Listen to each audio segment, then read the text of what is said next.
Hi, welcome back to my channel. This is the Mental Wellness channel with Waihiga. If you're new here, I hope that you stick around and take a listen to what I have to share.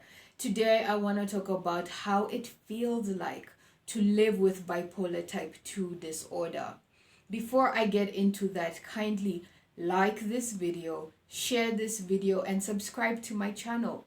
When you like this video, it helps the YouTube algorithm see this video and it pushes this content to other people who need to see it.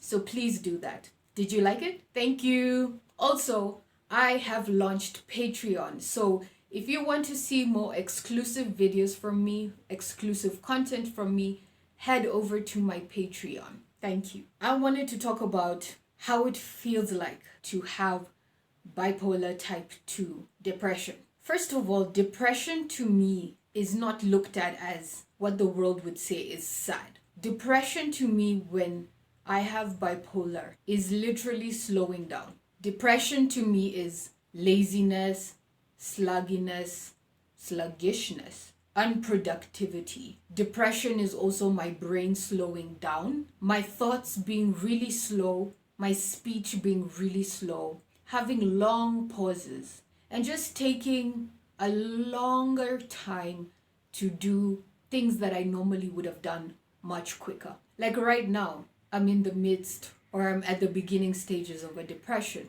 a depressive episode. I'm sleeping much longer during the day because I haven't been sleeping that well at night, or my body just feels like it needs to sleep more.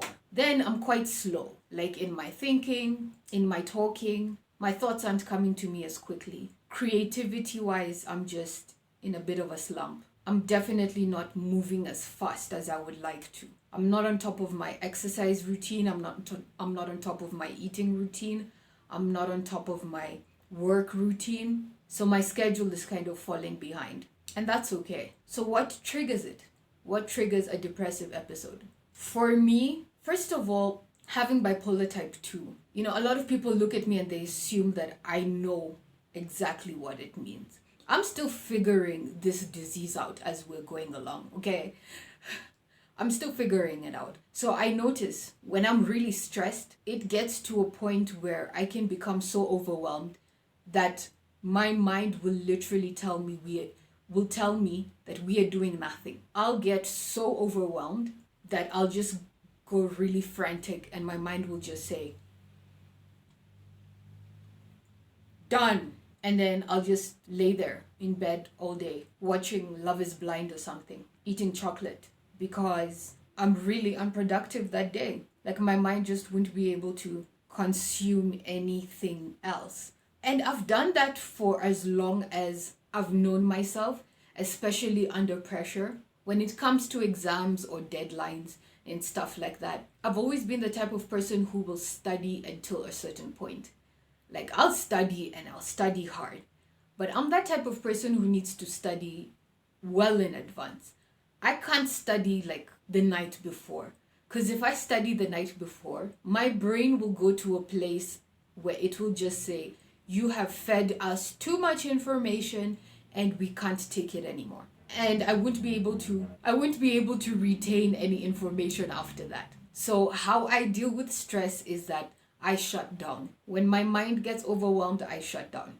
I've seen this as a bit of a trigger. When I get overwhelmed with stress, I shut down and the depressive episode starts. And then I go down a depressive episode, starting initially with my mind slows down, my brain activity and function, I guess, slows down. So speech is slower, I sleep more, I speak much slower, I think much slower. And then the thoughts start to turn dark. When I get to that point, I know that, here I'm getting very sick. And when the suicidal thoughts start, they don't stop by themselves. Like I have to go to hospital and get on medicine. I need to get regulated on medicine so that those suicidal thoughts can leave me. Because I can't overcome those suicidal thoughts by my own thinking or by myself or by my willpower. It's just not possible for me. I've tried it many times. So if I get as bad as to the point where I need to go to hospital, by that point, I'm surrendered. I'm completely surrendered to the process. That means I've been just surviving. I've been just surviving. I've been trying a day at a time not to kill myself and not to drink. And when I finally get into hospital, I feel like I can breathe in, breathe out, and finally, like, my life is not my responsibility anymore. Like, I'm being watched, my medication is being watched, so I don't feel like I'm on the edge anymore. It's really such a painful way to live in those depressions, because right before hospital or right before hospitalization, when I'm experiencing suicidal thoughts, I feel so fragile. And I feel like anything can set me off the edge. So I protect myself at all costs. I lock myself in the house. I try to minimize my going ins and outs. At that point, I don't even think I can exercise because I'm just surviving. I'm just living to survive for one day. Like, for the next 3 hours, I won't take my own life. For the next 3 hours, I'll just stay in this bed and I won't go out there and I won't pick up a drink. For the next 3 hours, I won't give in to what these voices are telling me to do, which is to end my life. And then, the cravings or the alcoholic part of my brain will start firing in and saying, well, the way you can get rid of these voices is to drink, which is a lie. Drinking will just amplify the voices and it will just make the whole situation worse. Drinking for an alcoholic will make any situation much, much worse. So staying sober is key in that moment. It's a very scary place to be in because you just don't know if you're going to make it out alive. And when I finally reach out for help, which I urge you to do, reach out for help. Because most times what I'll do is I'll say, the thoughts aren't that bad. I can handle it. Yeah. And then by the time the suicidal thoughts are really, really bad, it's like almost impossible for me to reach out and articulate, I need help, because I'm so stuck in my own mind and I'm so stuck in the depression. But by the time I've reached out for help, and if help decides to come, then it comes. And then I get into hospital.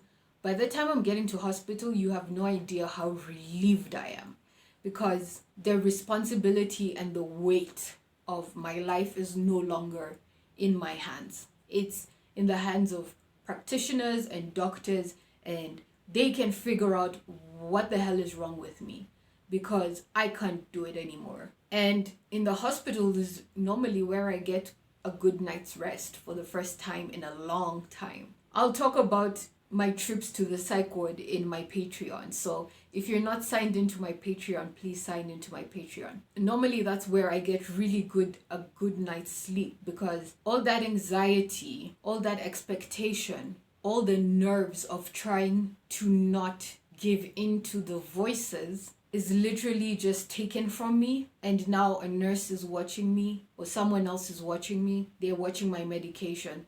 So I'm not thinking of 1,000 ways to kill myself. And typically a psychiatric ward is suicide proof. So it's really hard for you to get away with such things. So that takes away like 90% of my stress already. And then I just chill and wait for the medicine to kick in and tell myself, we're just having a really bad month. And this is going to be really expensive, because a night in a psych ward and 2 nights and 3 nights or a week in a psych ward is very expensive. These are private hospitals in Kenya. It's very expensive. So I start telling myself it's very expensive, but you deserve this care and you need this care. This was a serious problem and you needed this help, because the way you were living is you weren't living. You were literally just surviving and you were burning out really quickly. So if I hadn't gotten hospitalized, I don't know what would have happened. And I've been hospitalized 3 times since I got diagnosed with bipolar type 2. All in the years that I've been sober, by the way,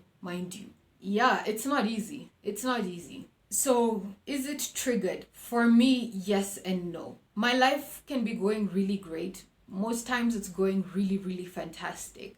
I'm doing this channel, growing numbers, my dream is this channel, working on this channel and reaching to new suffering alcoholics and their loved ones and their parents and their caregivers, and just continuing this message of hope to other alcoholics and to people who suffer from bipolar depression and bipolar type 2. And that is what keeps me going.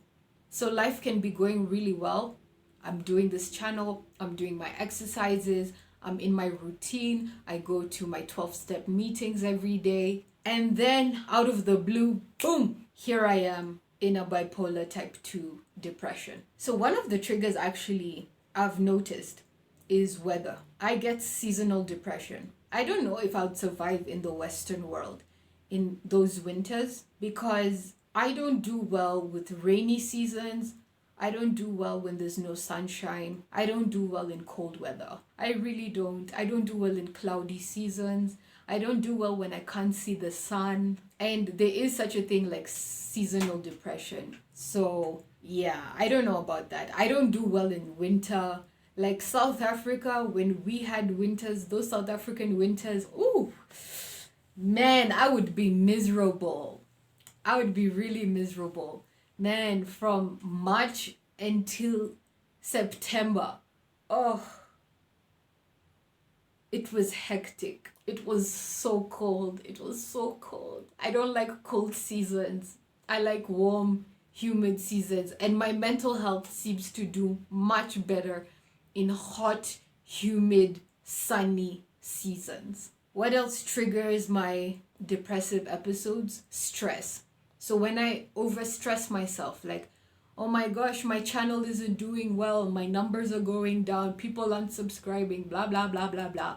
I'm not getting monetized on time. Yeah, I tend to overwhelm myself, and then I put myself into this fix, and then I get into a frenzy. And then I start to develop a depressive episode. I've definitely noticed that. Or when I go into self-pity mode. When I start looking at my life and saying, oh, I'm so old.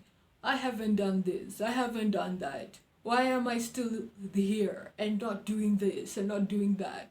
Look at my colleagues. Look at what they're all doing in their lives. When I start going into self-pity mode, that definitely increases the chances of a depressive episode. But there are times when I'm in a really good place, and then out of the blue, I just get into a depressive episode. So how does it really feel to live with bipolar type 2?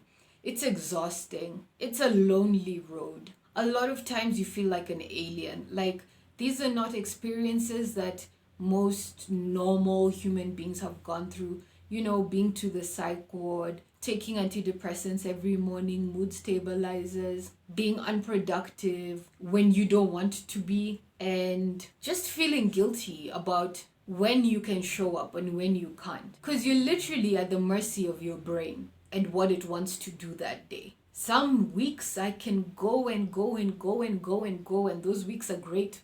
When I'm hypomanic, I can really produce a lot of content, and I'm very impulsive, but it also comes with me taking a lot of risks.